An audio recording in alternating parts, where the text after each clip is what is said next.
E quando Jesus vem, Jesus ele é a própria graça revelada. Jesus não só demonstra atitudes de quem vive na graça, mas ele é a própria graça revelada aos homens. Por isso, nós hoje temos esse entendimento do que é a graça de Deus e de como é manifestada a graça de Deus, por causa de Jesus, da vida de Jesus, de como ele viveu. E Isaías ele é bem enfático nesse texto quando ele declara que ele levou sobre si todas as nossas dores e enfermidades. Porque por meio de Jesus, que é a própria graça, as pessoas elas recebiam a cura e elas recebiam a restauração. Enquanto Jesus ele exercia o ministério dele, ele se deparou com diversas pessoas, como eu disse, que precisavam de uma cura, pessoas que precisavam de um milagre, pessoas que tinham dificuldades diferentes, enfermidades diferentes, que tinham necessidades diferentes, que esperavam por um milagre, mas esperavam também alguém que enxergasse elas, que olhasse para elas de forma diferente, não como todos os outros homens olhavam, ou desprezavam, ou negavam ajuda, negavam socorro, ou não podiam fazer nada por elas. Elas esperavam isso e Jesus teve um encontro com cada uma dessas pessoas que esperavam por isso. E uma dessas pessoas que talvez você já ouviu falar por várias vezes é um homem chamado Bartimeu, que ele era um cego. Marcos descreve ele como um cego. Eu queria que você abrisse comigo a sua Bíblia lá em Marcos, agora capítulo 10, lá no Novo Testamento. Marcos fica depois de Mateus. Marcos capítulo 10, do versos 46 ao 52, é um texto bem breve. Bartimeu ganha esse nome, ele tem esse nome porque no hebraico nós vamos ver que algumas pessoas que tinham o nome de Bar significa filho de. Então, Bartimeu era filho de Timeu, por isso que ele ganhava esse nome. E a Bíblia não fala muito sobre quem era Timeu ou quem era Bartimeu, qual era a profissão deles, como eles viviam na época, se eles eram ricos, se eles eram pobres, se eles eram trabalhadores, se eles tinham uma família. A Bíblia não fala nada sobre isso. Não sei quantos tiveram a oportunidade de assistir aquela novela Jesus, mas mostrou, de acordo com uma perspectiva, a história de Bartimeu. Claro, eles tiveram que criar um enredo, uma história, que não estava na Bíblia, mas fazia todo sentido, de alguma maneira, e se encaixou muito bem, mas poderiam haver outras possibilidades de quem era Bartimeu, de como ele vivia, se ele tinha família ou não, se ele tinha um trabalho, qual era a profissão dele. Mas o texto, ele enfatiza outra coisa aqui. Eu queria que você acompanhasse comigo lá em Marcos 10, 46 ao 52. Estou preparado aqui com a minha aguinha, porque não gosto mais gelado, eu sei que a maioria dos irmãos tomam gelado. Essa semana eu fiquei com a minha garganta inflamada, estou evitando ao máximo aí falar, gritar, cantar, mas não tem jeito. E eu não poderia também deixar de estar aqui e comunicar para vocês aquilo que Deus quer falar ao coração de vocês. Então, Marcos 10, capítulo 10, verso 46 diz assim: Então chegaram a Jericó. Quando Jesus e seus discípulos, juntamente com uma grande multidão, estavam saindo da cidade, o filho de Timeu, Bartimeu, que era cego, estava sentado à beira do caminho pedindo esmolas. Quando ouviu que era Jesus de Nazaré, começou a gritar: Jesus, filho de Davi, tem misericórdia de mim. Muitos o repreendiam para que ficasse quieto, mas ele gritava ainda mais: Filho de Davi, tem misericórdia de mim. Jesus parou e disse: Chamem-no. Chamaram o cego. Ânimo, levante-se, ele o está chamando. Lançando sua capa para o lado, de um salto pôs-se em pé e dirigiu-se a Jesus. O que você quer que ele faça? Perguntou Jesus. O cego respondeu: Mestre, eu quero ver. Vá, disse Jesus, a sua fé o curou. Imediatamente ele recuperou a visão e seguiu Jesus pelo caminho. Bom, aqui Bartimeu ele estava deslocado, ele estava vivendo à margem da sociedade. Bartimeu ele tinha dificuldades porque ele tinha que conviver com uma deficiência. Eu não falo por quanto tempo, mas talvez meses, anos, ele estava convivendo com essa deficiência. Ele era um cego, ficou cego de alguma maneira. E a gente olhando para a Bíblia, para os evangelhos, escritos e para o contexto da época, a gente percebe que os deficientes eles eram colocados naturalmente à margem da sociedade.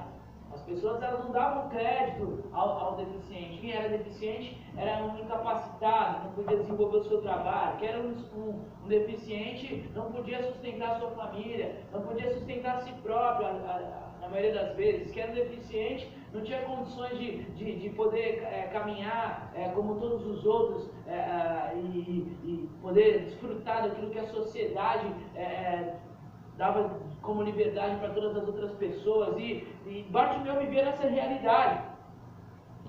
Para muitos ele era um desqualificado, para muitos ele era um inútil, para muitos ele não servia para nada, para muitos ele era um incapacitado, para muitos ele era um eterno deficiente, um eterno enfermo, para muitos ele era talvez um amaldiçoado, um endemoniado, para muitos ele significava uma série de outras coisas. E Bartimeu limitou a sua vida a ficar sentado no local, dependendo da vida de outros para se levantar ou para caminhar em determinados lugares, e pedindo esmolas. Essa era a vida dele. E a gente vai ver que na Bíblia, nos Evangelhos, até mesmo no livro de Atos, a gente vai encontrar outros homens que eram paralíticos, que eram cegos, que eram surdos, que também tinham dificuldades, que também viviam pedindo esmolas, porque não tinham condições de trabalhar, de conseguir o seu sustento. Diferente dos nossos dias, naquela época os trabalhos eram 100% manuais, não tinha tecnologia, não tinha outra coisa a se fazer senão um trabalho manual. E principalmente para o homem, que na maioria das vezes ele era o que encabeçava tudo isso. E Bartimeu vivia de acordo com essa realidade. Então ninguém dava crédito para ele, ninguém considerava ele, ninguém dava nada para ele. Mas quando ele ouve falar de Jesus, que era um homem que muitos chamavam de Messias, quando ele ouviu falar que Jesus, que era um homem que os demônios tremiam de medo quando ele chegava, quando ele ouviu falar de Jesus, que era um homem que curava muitos enfermos, muitos cegos como ele, muitos paralíticos, quando eles ouvem falar de Jesus, que era um homem que demonstrava misericórdia em todo o tempo, ele começa a clamar por essa misericórdia.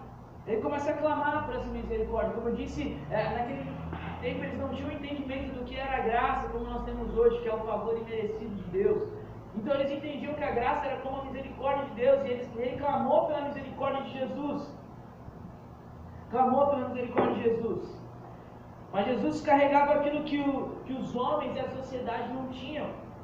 Jesus carregava algo que ninguém ali tinha naquele tempo.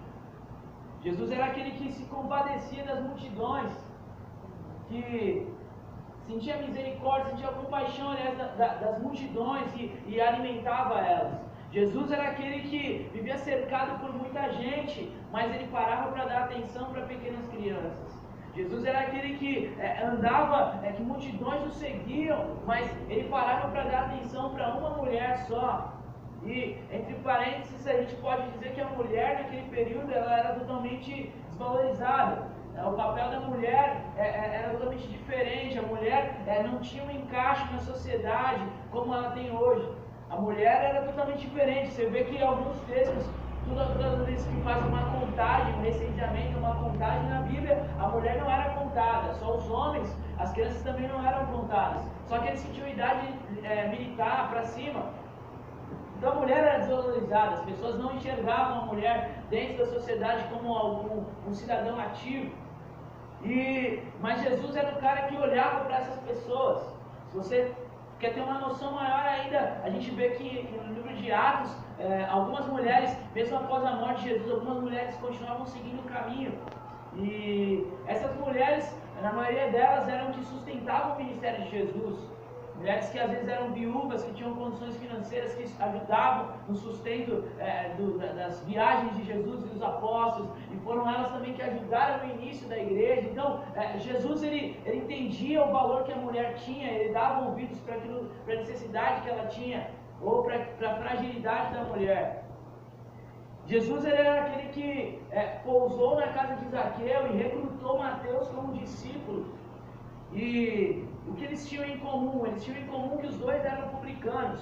Os publicanos, eles eram chefes de cobradores de impostos, alguns cobradores de impostos ou chefes de cobradores de impostos. Os cobradores de impostos ou publicanos, eles eram homens judeus que trabalhavam para o Império Romano, a fim de recolher o imposto dos próprios judeus e entregar a César.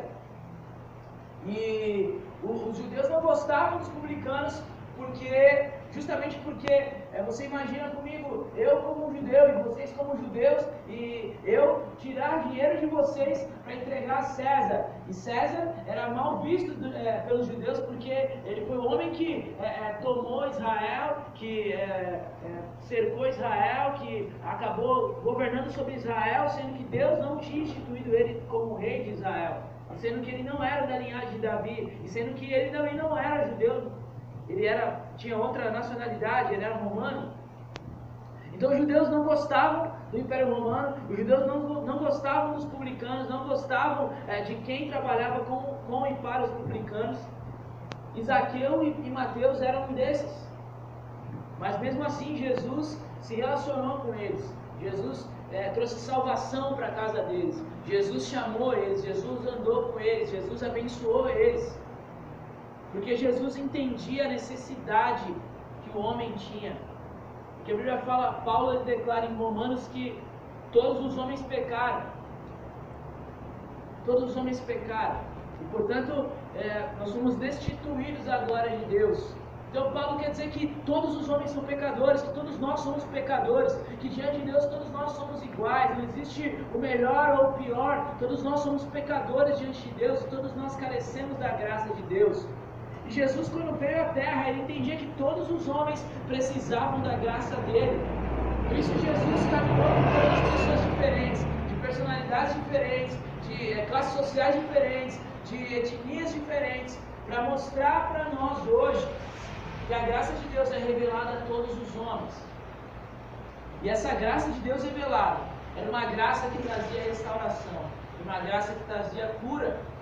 E a gente, quando nós olhamos para Bartimeu, para a história de Bartimeu, nós vemos que quando ele começa a clamar por Jesus, a graça revelada na terra diante dos homens é revelada também a Bartimeu. E ali Jesus atende ao clamor de Bartimeu e passa a enxergar e a ouvir Bartimeu. E através da ação de Jesus na vida de Bartimeu, da fé de Bartimeu no próprio Jesus, a graça de Deus é manifestada. E ali há uma cura. E eu quero que você entenda comigo que Bartimeu ele teve uma tríplice cura. Como assim? Bartimeu ele foi curado de forma física. A gente vê que ele era cego, ele passa a enxergar, ele é curado, Jesus cura ele. Ele é curado totalmente, então um milagre acontece, algo sobrenatural acontece. Isso faz de Bartimeu um milagre vivo, um homem que sai por aí enxergando, que sai por aí dizendo que agora está vendo de uma hora para outra, aquilo era um milagre. Provavelmente chocou as pessoas que conheciam ele, chocou as pessoas que caminhavam com ele ou que viram ele ali pedindo esmolas. A partir dali a vida de Bartimeu muda por causa do milagre físico que ele viveu, da cura física.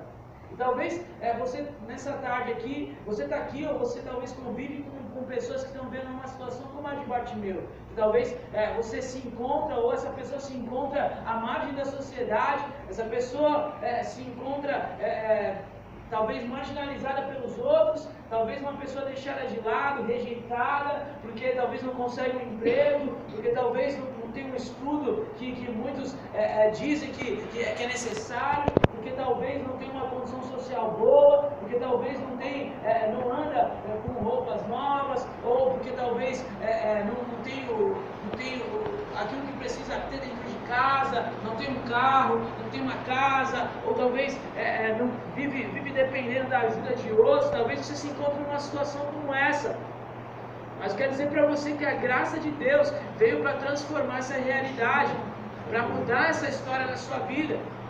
E talvez o seu problema talvez nem seja esse, talvez o seu problema seja uma enfermidade como a de Bartimeu. Bartimeu precisava de uma cura física para poder dar continuidade para a sua vida, porque como cego ele não conseguia. A vida dele estava travada, estava parada. E talvez você convive com uma enfermidade durante tempos, semanas, meses, anos. Talvez você nem tenha um diagnóstico certo dos médicos, ou talvez você até tenha um diagnóstico e você está conformado com aquilo. Mas nessa tarde eu quero te dizer, não se conforme. Assim como Bartimeu não se conformou, e a primeira oportunidade que ele teve, ele clamou por Jesus. Clame por Jesus nessa tarde, porque Ele está aqui, Ele ouve o teu clamor e a tua oração. Além da cura física que Bartimeu precisava, e ele a recebeu em Jesus, Bartimeu também recebeu uma cura da alma, uma cura interior.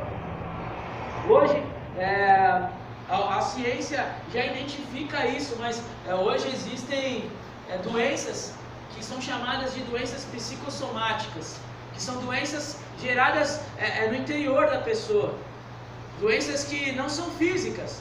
A pessoa está mal, demonstra vários sintomas, mas vai ao médico, faz os exames, o médico analisa tudo, vê tudo direitinho, mas fala, você não tem nada. E aí? Os exames estão dizendo aqui. Mas você sente a dor, mas você sente aquilo, acontecem os sintomas, mas você não tem nada de acordo com os exames. Mas são doenças que são geradas no interior. Pessoas que às vezes carregam dentro de si mágoas muito grandes.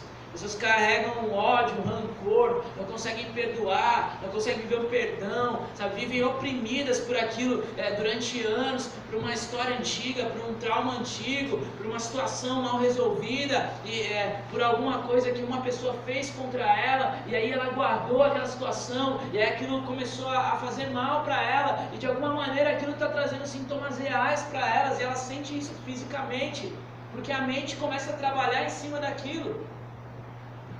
E aí as pessoas se sentem doentes, quando na verdade a sua maior doença não é exterior, mas é interior. Por isso a gente indica para que as pessoas façam a quebra de vínculos, né, que todo mundo chama de libertação. Por quê? Porque às vezes existem coisas que a gente não confessa, não revela para ninguém, não fala, e a gente não sabe que aquilo está fazendo um mal tão grande para nós, prejudicando a nossa saúde até mesmo. E ali na quebra de vínculo a gente consegue identificar às vezes o que é que está fazendo aquele mal. Alguma falta de perdão, algum vínculo com o passado, alguma coisa que você ainda não quebrou, não se desfez, não liberou perdão, e aquilo Deus vai revelar de alguma maneira que vai te fazer ser curado, tanto interiormente quanto exteriormente. E talvez Bartimeu, ele estava com uma enfermidade física assim, uma cegueira, mas provavelmente ele também estava com a sua alma muito ferida. Imagine você jogado numa esquina, na rua, dependendo de pessoas para te ajudarem, da boa vontade dos outros. Imagina a sua família, que talvez declarou publicamente que você não valia mais de nada, que você era imprestável, que você não tinha capacidade, que você não podia sustentar a sua família, pelo contrário, você estava dando gastos demais, e aí você é forçado a ir embora de casa. Imagina você tendo que depender da ajuda, da boa vontade dos outros para você se alimentar. Imagina você não podendo trabalhar, exercer a sua profissão que você estudou, ou que a vida toda você trabalhou para chegar lá, para conquistar aquilo. Imagina você perdendo o emprego, sendo demitido. Imagina você batendo na porta de várias pessoas para pedir ajuda, socorro, e essas pessoas não te ajudarem. Imagina você sendo excluído das reuniões da igreja, no caso daquela época do templo ou das sinagogas. Imagina você não podendo ler a Bíblia, não podendo ler livros, não podendo ler um jornal, assistir uma televisão, se atualizar com as coisas que estão acontecendo no dia a dia. Imagina quanta coisa você já não ouviu dos outros. Bartimeu estava vivendo naquela fase, e aquilo estava ferindo o seu interior, estava ferindo a sua alma. Então, além da cura física, ele necessitava sim de uma cura interior. E naquele momento que Jesus liberou uma palavra sobre a vida dele, naquele momento que Jesus manifestou a graça dele sobre Bartimeu, Bartimeu passa a enxergar, mas também passa a ver o seu interior sendo limpo, sendo curado, sendo sarado, sendo cicatrizado de todo o mal. Bartimeu não só tem a cura física, mas tem a cura na alma, tem a cura no coração. Porque o Deus que sonda os corações ouviu o clamor de Bartimeu. Sabe? Talvez você ache que ninguém sabe o que você está passando no seu interior, mas Deus é aquele que sonda os corações. O salmista no Salmo 139 declara que Ele conhece o nosso sentar, nosso deitar, nosso levantar. Ele conhece as intenções do nosso pensamento, do nosso coração. Ele nos conhece por dentro e por fora. E talvez tem muita coisa que nós, a igreja, o seu líder de célula, os pastores não vão poder te ajudar, mas existe alguém que pode te ajudar, esse alguém é Deus. E antes de você correr para pedir ajuda ou socorro para qualquer outra pessoa, primeiro peça a Deus. Porque Ele sim pode ouvir a nossa oração, Ele pode sim atender o nosso clamor. E talvez Deus, Ele vá usar a vida do seu líder, a vida do seu pastor, a vida do irmão que está do seu lado, para te ajudar, para te abençoar de alguma maneira. Mas você não precisa se desesperar, porque a esperança vive, e a esperança é Jesus. A esperança habita dentro de nós. Eu lembro que os momentos mais, que eu estava mais frágil, assim, diante de problemas, dificuldades, que eu chegava diante de Deus e chorava e orava a Deus porque minha família estava distante, porque eu estava distante, porque não podia ficar expondo minha situação e eu também não queria aquilo. E eu estava tentando confiar em Deus de alguma maneira, sabendo que não, Deus vai me sustentar. Deus vai abrir as portas, Deus vai fazer um milagre. E quando eu clamava a Deus, Deus falava no meu coração, trazia paz no meu coração. E as coisas iam fluindo, as coisas iam acontecendo. Várias vezes eu já contei testemunhos de quando eu estava no campo, a gente recebia uma ajuda de custo, que era uma ajuda básica para poder se alimentar, para poder comprar uma coisa ou outra. A gente não tinha contas, porque a gente morava na igreja, então não precisava pagar água, luz, nada disso. E aí às vezes acontecia de o dinheiro faltar, de o dinheiro acabar, porque uma hora ou outra você ia comprar uma coisa, aí você sabe que você compra agora, mas depois pode faltar, e aí a gente, às vezes você arriscava um pouco mais, e aí comprava e tal, aí acontecia de faltar, normal. Mesmo uma pessoa que tem um salário normal, chega no final do mês, abre a geladeira, vê que só tem água, isso acontece, né? Com todo mundo. E aí aconteceu com a gente também. E até então nunca tinha acontecido comigo sozinho. Já tinha acontecido na casa dos meus pais, mas eu estava com os meus pais, eu estava em casa, era a minha casa, era o meu lugar. Ali não. E eu dependia de Deus ali naquele momento. E eu sabia que eu não podia chegar e ligar para minha mãe ou para meu pai e falar, pô, tá faltando aqui, tem dinheiro aí, deposita minha... Não podia fazer isso, porque senão eu ia... não é questão de orgulho, mas é questão de, poxa, eu estou dependendo de Deus ou não estou? Que Deus é esse que eu prego, que eu canto, que eu sirvo, que não pode me sustentar nesses momentos. Então eu orava a Deus. E aí, às vezes nem orava, mas só pensava, caramba, Deus, e agora? Acabava a escola dominical, abria a geladeira, e agora? Eu tenho comendo, quase na hora do almoço. E aí, poucos minutos depois, ligava o irmão da igreja, ô Gabriel, vocês estão com fome aí? Vem aqui em casa que a gente fez um almoço aqui para vocês. E a gente ia lá, comia pelo almoço, pela janta, já comia por tudo já, porque Deus abençoava e aí a gente desfrutava daquilo. E eu entendia que era Deus cuidando da gente, entendia que era Deus ouvindo a nossa oração, Deus se atentando para nós, Deus usando a vida de outros irmãos mais simples para nos abençoar. E a nossa vida nunca parou por causa disso. A gente nunca, reclamou de nada. Porque o ministério nunca deixou faltar para a gente, mas se faltasse algo, Deus também sempre sustentava. Então a gente tem que viver dessa maneira, sabendo que se Jesus, se a esperança vive dentro de nós, eu não posso me desesperar, eu também não posso sair por aí reclamando de tudo, batendo na porta de todo mundo e pedindo socorro para todo mundo, porque eu preciso primeiramente clamar a Deus, porque Ele pode me ouvir, Ele pode resolver sim a minha situação e operar um milagre na minha vida. Aleluia. Glória a Deus. E aí Bartimeu teve a cura física, teve a cura na alma, mas por último, ele teve a cura diante dos homens. Ele foi restaurado, ele alcançou a restauração. Porque a partir do momento que ele é curado fisicamente, ele é curado interiormente, ele pode ser curado diante das pessoas. E as pessoas passam a olhar para Bartimeu de forma diferente.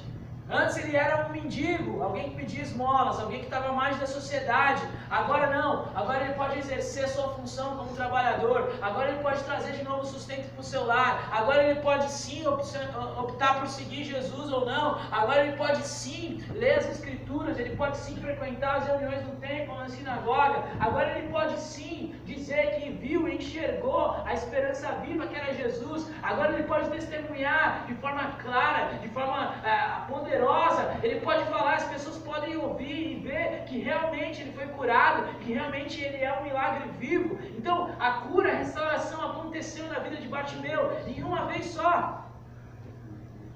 3 coisas ao mesmo tempo: a cura física, a cura na alma, a restauração, a cura diante dos homens. Jesus restaurou não só a visão dele, mas restaurou a dignidade dele diante das pessoas. Restaurou o lugar dele na sociedade. Aliás, criou um novo lugar para ele. Jesus não só curou ele, mas Jesus mostrou para ele que havia um caminho a ser seguido. Jesus mostrou para ele que a graça de Deus era para todos os homens. Para o mais pecador, se é que existe, para o menos pecador. E Jesus continua nos ensinando até hoje que se realmente nós conhecemos a graça de Deus, nós devemos entender que a graça de Deus, ela não é só um tema a ser pregado, a ser ouvido na igreja, mas a graça de Deus é algo real que precisamos viver dia após dia. Que a graça de Deus também traz cura para nós, sendo física ou sendo interiormente. Que a graça de Deus também traz restauração às pessoas. Assim como ela me restaurou e restaurou a cada um aqui, ela também pode restaurar aquele que está perdido. E talvez é um parente seu, um familiar, um vizinho, alguém próximo de você. A graça de Deus pode alcançar essas pessoas. A graça de Deus pode curar e restaurar essas pessoas. A graça de Deus pode curar e restaurar a sua casa, a sua família, o seu lar. Pode curar e restaurar as suas finanças. Pode curar e restaurar o seu interior. Curar e restaurar cada área da sua vida. E tudo isso acontece quando nós partimos do princípio em que cremos que Ele levou sobre si todas as nossas dores e enfermidades, e que o castigo que nos traz a paz estava sobre Ele, pelas suas pisaduras nós fomos sarados. Sabe, eu tenho um costume, eu ouvi isso uma vez do Wagner Sete pregando e falando sobre isso, e ele dizia que no momento da